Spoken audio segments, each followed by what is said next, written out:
ছুটির দিনে রাজধানীর বাজার ঘুরে দেখা গেছে বেশিরভাগ পণ্যের দামই ক্রেতাদের ফেলছে অস্বস্তিতে। নিত্যপণ্যের দাম অপরিবর্তিত থাকলেও আগুন লেগেছে যেন শাকসবজিতে। সবজির দাম বেশি, অন্যান্য সবই বেশি, ঊর্ধ্বগতি সব।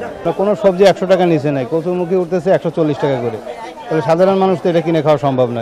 আমি পারতেছি না, মানুষ পারতেছে কিনা আমি জানি না। কয়েকদিন ধরে সোনালী মুরগির কেজি বিক্রি হয়েছে 400 বা এর কিছু বেশি দামে, তবে গত দুদিনে 20 টাকার মতো কমেছে।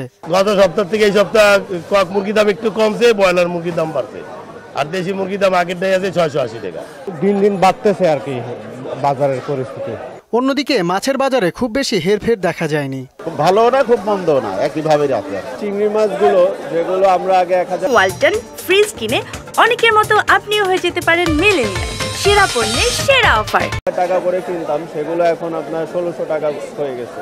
তো মধ্যবিত্ত ফ্যামিলির জন্য খুব কষ্টদায়ক হয়ে যাচ্ছে। তবে চালের সরবরাহে ঘাটতি না থাকায় এবং নতুন চাল বাজারে আসায় এই পণ্যটির দাম কিছুটা কমেছে।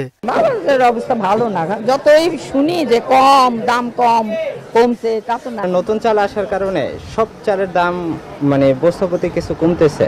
ব্যবসায়ী এবং ক্রেতারা বলছেন বাজারের এমন পরিস্থিতিতে কঠিন সময় পার করছেন তারা। জাহিদ সবুজ, মোহনা সংবাদ, ঢাকা।